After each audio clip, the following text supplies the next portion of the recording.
The tractor screamed like a dying animal as it lurched to a violent stop, nearly throwing me face-first into the steering wheel.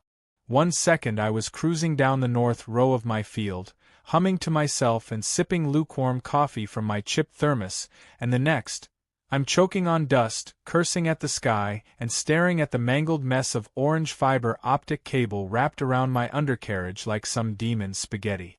I jumped down and stared at it, heart racing. I hadn't buried anything here. No utility flags, no notices, no signs. Just good old dirt until today.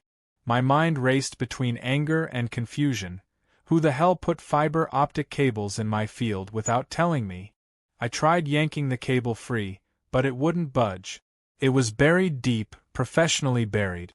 That's when I saw the tiny plastic tag hanging from it, marked with a serial number and a corporate logo I didn't recognize. I followed the cable with my eyes as it snaked through my field like a neon orange snake on a mission. That mission, apparently, was to ruin my morning, my equipment, and possibly my sanity. I whipped out my phone and started scrolling through county notices, permits, anything that would justify someone digging through my property. Not a single alert. No email. No letter. Nothing taped to my door. Nothing. Still fuming, I jogged up to my barn office and pulled the footage from my security cameras, which I had installed last year after someone tried to steal my chicken coop. And there it was. 2 unmarked white trucks pulling up at the break of dawn 3 days ago, guys in reflective vests jumping out like Navy SEALs on a caffeine bender. They didn't knock. They didn't hesitate. They just started digging. Clean, fast, like they knew they weren't supposed to be there. I watched, mouth open, as they tunneled right across my field, laid down spools of cable, and buried them without so much as a raised eyebrow. Of course, I did what any sane landowner would do in 2025. I called my buddy Randy. Randy's the kind of guy who keeps a bug-out bag in his truck and swears the pigeons are government drones. But sometimes, he's weirdly useful. He came over with a flashlight, a folding chair, and a bag of beef jerky, sat beside the cable with me like we were waiting for it to confess something. "I bet it's the NSA," he said, chewing thoughtfully. "Or the HOA. Honestly, I trust the government more than I trust the HOA." I laughed until he said that. Then I stopped. The HOA. Our local HOA had gotten bolder over the last few years. They'd started managing more than they should, easements, trash collection, even the Wi-Fi contract for the neighborhood. It had been creeping closer and closer to my property line, like a bad rash. I didn't live under HOA rules. I was outside their jurisdiction, but they never liked that. I was the one unregulated patch of freedom they couldn't control. Could it really be them? As if summoned by my irritation, Karen, the HOA president in all her clipboard-wielding glory, rolled up in a black SUV like she was on a diplomatic mission. She stepped out with that practiced smile that didn't reach her eyes, the kind that said, "I'm about to ruin your life, but I'm going to pretend we're friends." "Oh good, you found the installation," she chirped, as if I'd stumbled across a surprise gift. "What installation?" I growled. "You mean the one that wrecked my tractor and is trespassing across my land?" "Well, technically, it's a community project," she said, flipping through her notes. "We voted on expanding high-speed internet. It's for the greater good." "You voted?" I blinked.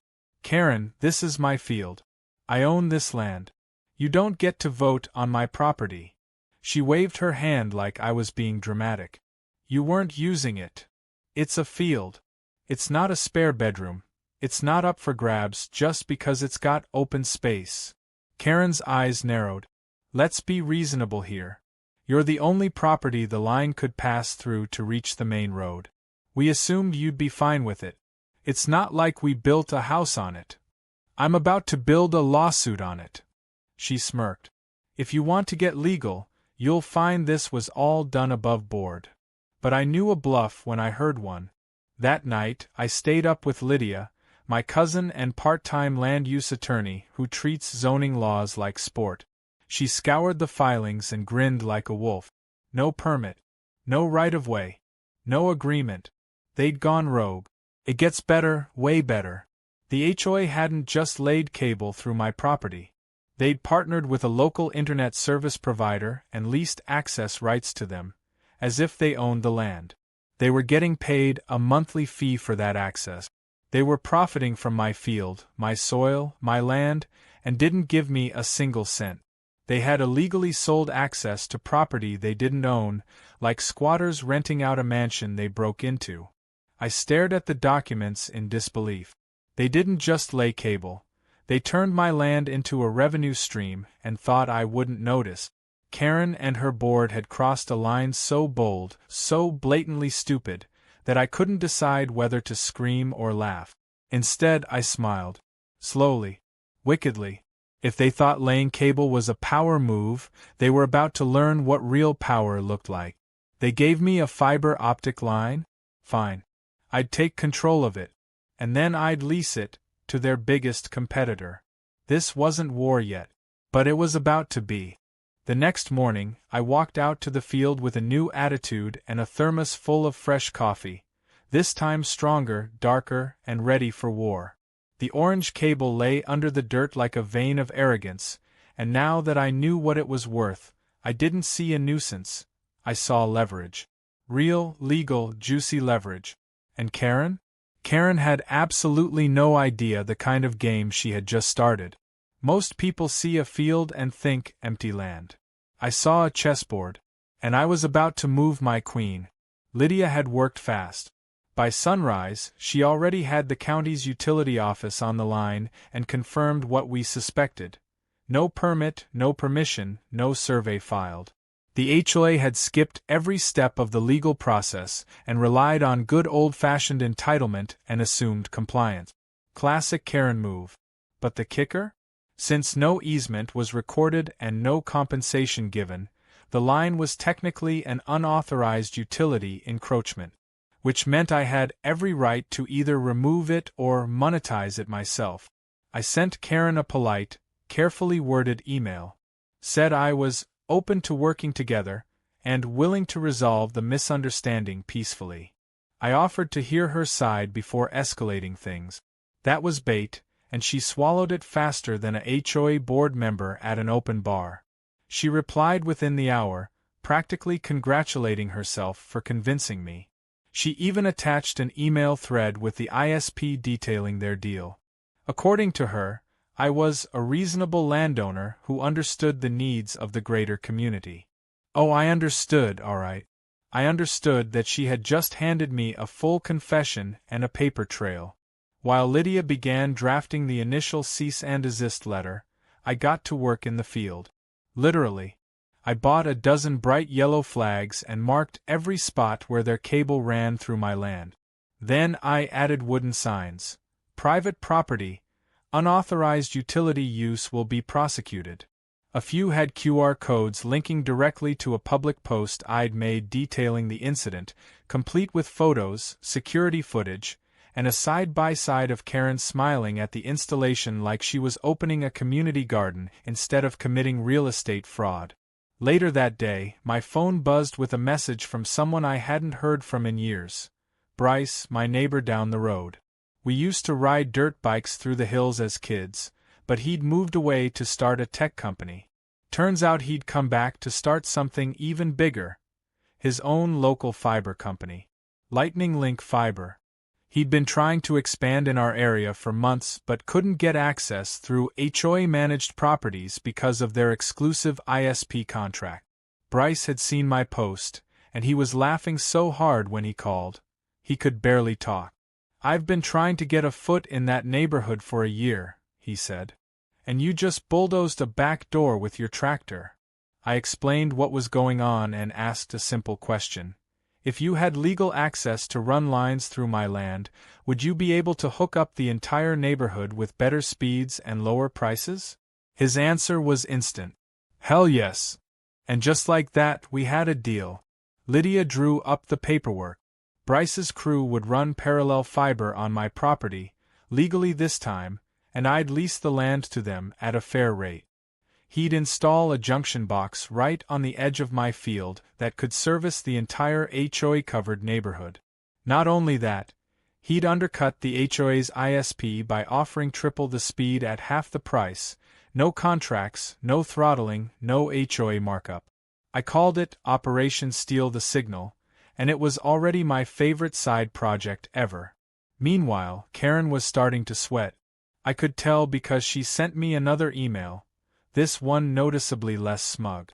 She asked for a formal sit-down to discuss mutual benefits. Translation: the board was realizing how badly they'd messed up and wanted to patch things up before the neighborhood caught wind of the scheme. Too late. Bryce and I launched a local flyer campaign. Bright blue mailers hit every door with big bold letters. Better internet. No HOA markups. Coming soon. A few neighbors even called me directly, thanking me for finally doing something about the price hikes. One said he'd been paying more than $100 a month for spotty service and had no idea the HOA was pocketing a cut. I started receiving passive-aggressive notes taped to my mailbox. One read, "Your actions affect the whole community." Another just said, "Traitor," in red marker. I wasn't sure if that one was from Karen or Randy trying to mess with me. Either way, it only made me double down. A week after the signs went up, I caught Karen and 2 HOA board members sneaking onto my property. They were dressed like they were going birdwatching, but they were clearly inspecting the cable route. I stepped out with my phone in hand and filmed the whole thing. "Private property," I called out. "Trespassing is a criminal offense. Should I call the sheriff or just post this on Nextdoor?" Karen turned red. The others backed off immediately, muttering something about getting their steps in. "You can't just hijack our infrastructure," she hissed. "Your infrastructure?" I raised an eyebrow. "You laid it illegally on my land. I own the dirt, the rights, and now, thanks to you, the leverage." She blustered something about lawyers and lawsuit. I shrugged. "Bring it. I already have an attorney. You might want to find one who knows the difference between public easements and private land." Later that night, I got a call from someone even higher up, the regional manager of the ISP the HOA had partnered with. He was very calm, very professional, and very, very nervous. He asked if we could come to an agreement, suggested a new contract, maybe even a revenue share. I politely declined. "You're leasing space from people who don't own it," I said. "That makes the entire agreement invalid." He tried to argue. I offered him a deal. Lease it from me instead, at a higher price, of course, or rip it all out. He said he'd get back to me. I hung up and poured myself a whiskey. Then I stepped out onto my porch, looked out over the moonlit field, and smiled. The HOA thought they could steal my land and turn a profit. But they didn't realize something crucial. This field wasn't just dirt. It was mine. Every inch, every rock, every stubborn patch of grass. And now it was a battleground. Only this time, I wasn't the one caught by surprise. I was the one laying cable. The kind that carried data, dollars, and revenge. Karen's smile had disappeared. That alone was satisfying, but what came next was pure chaos. And I was there for every minute of it. The moment our flyers started hitting mailboxes, the HOA's control over the neighborhood cracked like a frozen pipe in January. Suddenly, their so-called exclusive provider deal wasn't exclusive anymore, and the residents, who had been quietly grumbling about slow speeds and hidden fees, now had a choice. And nothing terrifies a power-hungry HOA more than giving people options. The first ripple came in the form of mass complaints. Neighbors started showing up to HOA meetings, waving the blue flyers like torches. One guy, Jeff, who had been living there for 12 years, stormed in demanding to know why the HOA had never disclosed the kickbacks from the ISP. Karen tried to explain that it was a community benefit fund, but the moment Jeff asked for financial records, she shut that meeting down faster than you can say class action lawsuit. Meanwhile, Bryce's crew worked fast. They laid new cable across my field legally and efficiently, with all the right permits and inspections. They even installed the main hub just 10 feet from the illegal line the HOA had placed, like a shiny new monument to poetic justice. Neighbors started switching to Lightning Link by the dozen. Each one got a free install, a referral bonus, and an email explaining exactly how the HOA had overcharged them for years. Karen's inbox must have looked like a war zone. Then came the sabotage. At first, it was little things. Someone knocked over our promotional sign near the mailbox row. Another day, someone left a pile of dog poop on Bryce's equipment trailer. Then one night, someone snuck onto my field and tried to dig up part of the Lightning Link trench. Didn't get far before triggering the motion-activated sprinklers I'd installed specifically for Karen-style shenanigans. I reviewed the footage with Lydia, and we both burst out laughing when we saw a hooded figure get blasted right in the face and fall flat into the mud. That clip went viral in the neighborhood Facebook group. I didn't even post it, someone else did. The comments section turned into a war zone of its own, with residents choosing sides faster than middle school clique. But the most delicious twist came from within the HOA itself. Turns out, not every board member was on board with Karen's little stunt. One of them, a mild-mannered retiree named Greg, cracked under pressure and sent me an anonymous email with all the juicy internal documents. Meeting minutes, ISP invoices, even a breakdown of how much money the HOA had made off the illegal cable deal. Spoiler, it was tens of thousands of dollars. And none of it had been disclosed to the resident. I knew exactly what to do with that information. I made a website. Nothing fancy, just a clean layout titled Karengate, the fiber scandal. I uploaded every document, photo, and video I had, including a timeline and annotated maps of my land. It was factual, it was damning, and it went viral in under 24 hours. Residents were furious. Some wanted refunds. Others wanted Karen fired. A few wanted to string her up in the community gazebo with fiber optic cables. By the time the next HOA meeting rolled around, it looked more like a protest rally. Karen tried to maintain control, but she looked like a substitute teacher on the last day of school. People were shouting. Greg resigned on the spot. Another board member followed. Karen slammed her gavel so hard it broke, then stormed out mid-meeting to the sound of sarcastic applause. But the drama wasn't over. A few days later, a black SUV pulled into my driveway, and out stepped two men in suit. I thought maybe Karen had finally sent backup, but these guys were from the ISP, the original one the HOA had leased to. They weren't hostile, but they weren't exactly friendly either. They introduced themselves and asked if we could talk. I invited them into the barn office and poured them coffee that I deliberately made too strong. They got straight to the point. Their company was concerned. Their equipment was now sitting on unauthorized land. Technically, I could sue them for trespassing or worse, file an injunction to have the lines removed. That would kill service for 100 households and create a PR nightmare. I nodded, pretending to consider their plight. Then I laid out my offer. I'd allow their lines to stay temporarily, under the condition that they terminate their contract with the HOA, acknowledge their mistake, and renegotiate access rights directly with me. And the new rate?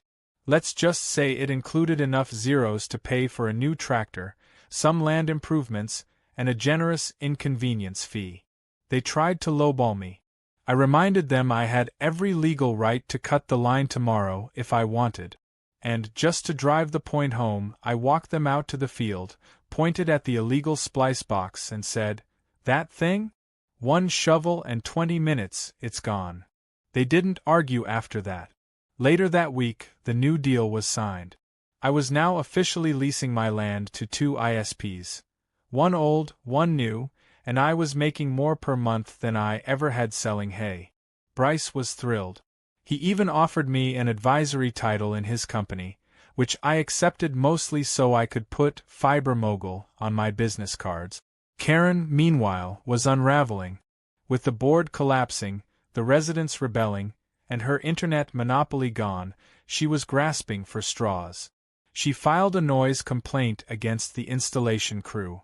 claimed the new fiber junction box clashed with the aesthetic of the neighborhood. At one point, she even accused me of hosting an illegal data center in my barn. I posted a video tour of my data center, which was just a few servers and a router duct-taped to the wall next to my chicken feed. The comments section exploded with memes, including one where someone photoshopped Karen onto a medieval inquisitor chasing a Wi-Fi signal with a torch. That week, I held a neighborhood open house in my field. Free snacks, lemonade, a tour of the new hub station, and Bryce gave a presentation on how internet actually works. Families showed up with lawn chairs. Kids ran around chasing each other with printed-out Lightning Link versus HOA flags. One guy even wore a shirt that said, "Plow the system."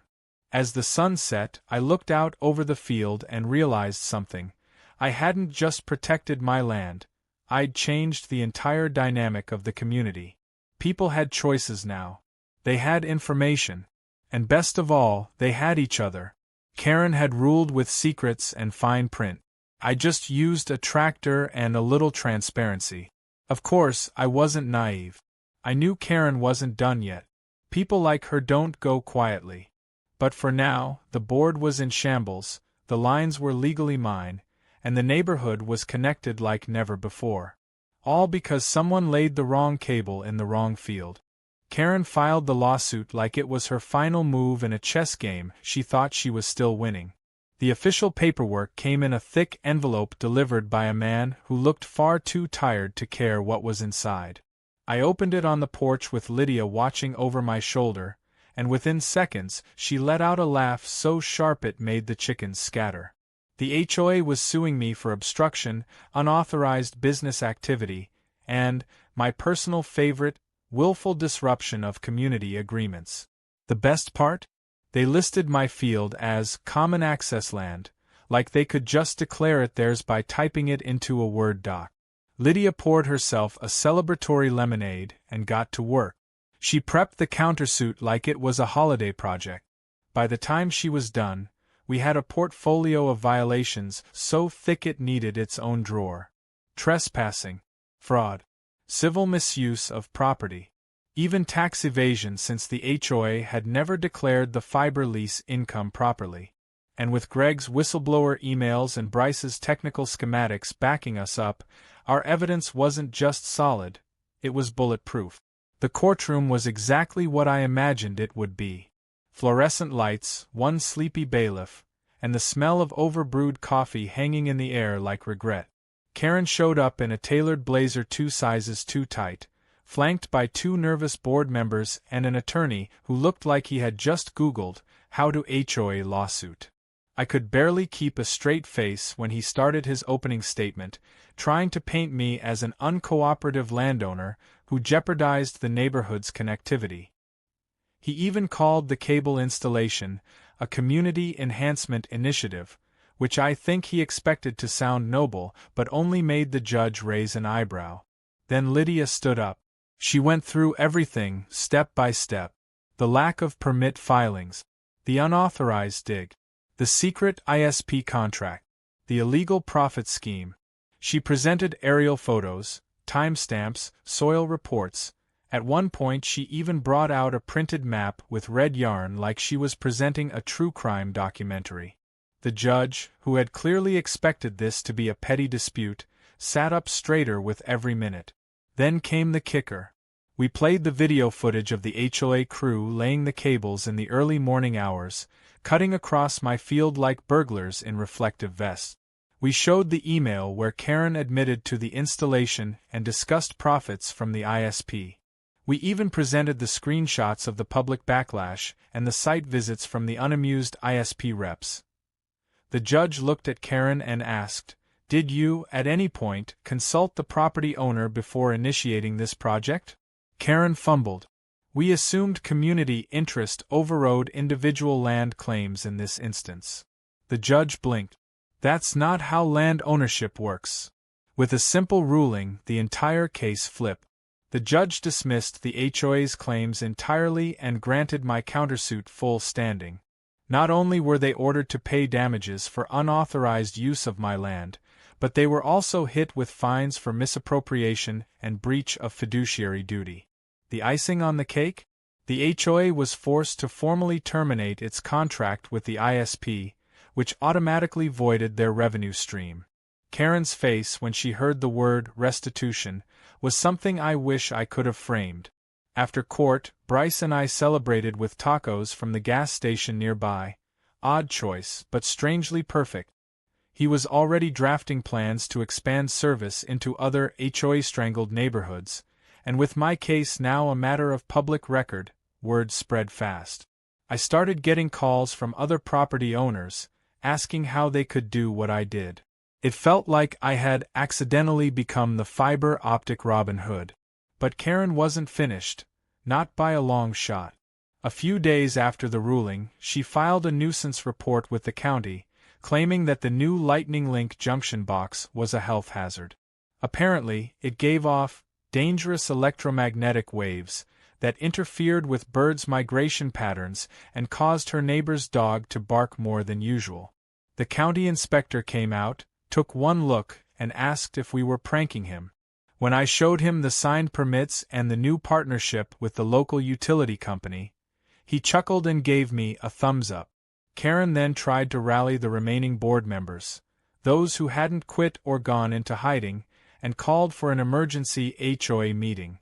It was held in the community center, and Bryce and I attended purely out of morbid curiosity. About 20 residents showed up, some carrying lawn chairs, others wearing shirts that said, "Free the Fiber."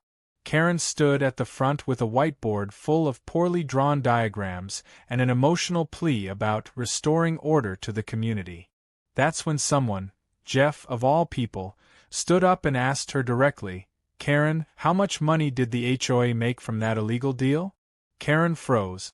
Someone else shouted, "Where's the money now?" And then, like a wave breaking, the room erupted in questions. Karen tried to maintain control, but the whiteboard was smudged, her markers dried up, and her voice trembled. By the end of the night, someone had formally called for a vote to remove her as HOA president. The motion passed unanimously. She left the building without another word. With Karen out, a new board was formed. Greg returned, this time as treasurer. Jeff took over communications, and surprisingly, I was asked to be an advisor, not because I was particularly diplomatic, but because everyone figured I'd spot a scam a mile away. I accepted, but only on the condition that all major infrastructure decisions would be publicly voted on, and no project could be initiated without property owner consent. But the final twist came from Bryce. With his company growing and my field now a major hub, he proposed installing a permanent solar-powered microstation right on my property. It would serve not just the HOA neighborhood but 3 others nearby, turning my land into the epicenter of independent internet service in the region. I'd get equity, ongoing revenue, and a seat on the company's advisory board. We broke ground 2 weeks later. Karen, now a former resident, had moved out. Rumor said she sold her house at a loss to a young couple who immediately installed lawn gnomes and renamed their Wi-Fi network to HOA_who. As I stood out in the field watching the new microhub rise, I realized how much had changed. This wasn't just about cables anymore. It was about ownership, about standing your ground when someone tries to walk over it. Literally. The same dirt that Karen once dismissed as just a field was now a revenue-generating tech asset that served hundreds of homes. And the people who lived there? They remembered. They supported it. They celebrated it. It had started with a single cable. A mistake they thought I wouldn't notice. A trespass they figured they could justify. But I noticed. I cared. And I pushed back. Not with fists or fury, but with paperwork, persistence, and a really well-timed tractor breakdown. And in the end, I didn't just take back control. I became the network. The sky was streaked with orange and gold as the last cable was laid into the microstation, the crew packing up their tools while neighbors gathered around with folding chairs, coolers, and curiosity. A year ago, no one would have believed that a quiet farming field would become the heart of the region's fastest internet. And certainly not because the HOA tried to sneak a cable through it. But there we were, standing on what used to be just dirt and weeds, now transformed into something valuable, respected, and undeniably mine. It felt like the whole neighborhood had shown up for the unofficial launch party. Kids ran past the new solar hub, some trying to name it like it was a pet. One girl suggested calling it Freedom Tower, which got a surprisingly loud cheer from the crowd. Jeff was handing out burgers. Greg set up a little podium to say a few words, and Bryce wheeled in a portable projector for a short slideshow that included, among other things, a freeze frame of Karen getting sprayed by my motion-activated sprinklers during her nighttime sabotage attempt. That part got a standing ovation. After everything we'd been through, the mood was light, celebratory. But beneath the laughter and hot dogs, there was a sense of closure, like the neighborhood had finally cut its last tie to the paranoia, micromanagement, and backdoor deals that had once ruled over it. People weren't just happy about faster internet. They were happy about freedom, about choice, about being heard, and about the very satisfying downfall of an overreaching HOA board that thought they could act without consequence. Someone asked me to say a few words. I didn't plan on speaking, but I figured why not? I stepped up, cleared my throat, and looked out at the people gathered there. Most of them I didn't know very well before all this. Now we shared something, a strange battle fought with routers and legal briefs instead of pitchforks and torches. I kept it simple. I told them how it started with a busted tractor, how I found that orange cable buried in my soil, how I watched strangers dig into my land like it belonged to them. I reminded them that it wasn't about the cable, it was about the principle. About someone assuming they had the right to make decisions on my behalf, about my property, without ever asking. And how when people try to take without asking, when they profit off of what doesn't belong to them, someone has to stand up and say, "Not this time." I ended it by thanking them for showing up, for speaking out, for proving that the best way to shut down entitlement is with unity and a little bit of stubbornness. After the speech, people came up to shake my hand, share stories, and laugh about how ridiculous it had all gotten. One older woman told me she used to be afraid to speak at HOA meetings, but after watching how everything played out, she finally felt like her voice mattered. Another guy asked me if I'd ever thought about running for office. I nearly choked on my lemonade.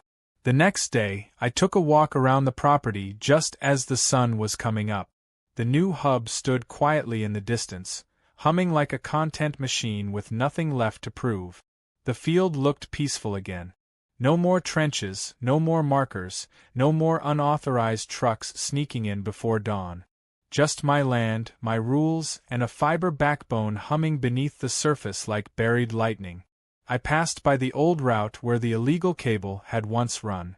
We left it in the ground for legal reasons. Let it rot as a monument to hubris. The sign next to it now said, "Caution. Former HOA Ego Zone." Someone had added a drawing of Karen's face to it in Sharpie. I didn't erase it. I heard from Lydia a few days later. She said the final settlement checks had cleared. The HOA had paid out the court-ordered damages, though it took liquidating some of their emergency fund and canceling a handful of pet projects that apparently included a marble fountain for the clubhouse. Karen, unsurprisingly, had vanished. Word was she moved across town and tried to join another HOA, but after someone forwarded them a link to the Karengate site, her application mysteriously got delayed indefinitely. Her old house? Sold to a young couple who installed a skate ramp in the driveway and a massive inflatable flamingo in the front yard. The new Wi-Fi network name was cable_crisis_avoided.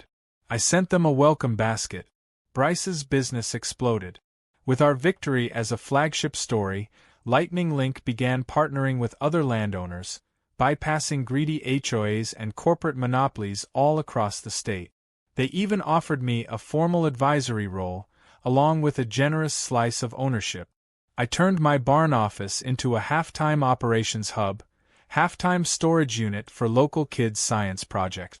The fiber-powered chicken cam was a huge hit. People started calling me the cable cowboy, which was ridiculous, but also secretly awesome. I leaned into it more than I should have. Lydia sent me a belt buckle with a little router on it. I wore it to the next neighborhood block party. There was a deeper lesson under all of it, one that stuck with me. Entitlement comes in many forms. Sometimes it wears a business suit and sometimes it carries a clipboard. Sometimes it shows up at your doorstep with polite words and a smile. But it always has the same signature. It takes without asking. And it assumes you won't fight back. But when you do, when you call it out and shine a light on it, it shrinks fast. And once people see it for what it is, they don't forget. They rally. They take their power back. The field is quieter now. No more drama. No more battles. Just the soft hum of wind through the grass and the invisible pulse of data moving through lines I own, on land I fought for. Every time I walk past that microstation, I think about how close they came to getting away with it. How a single oversight, a single missed opportunity to speak up, would have let them win. But they didn't. Because I said no. Because I stood my ground. And because someone tried to bury their greed in my dirt, and forgot I was still the one holding the shovel.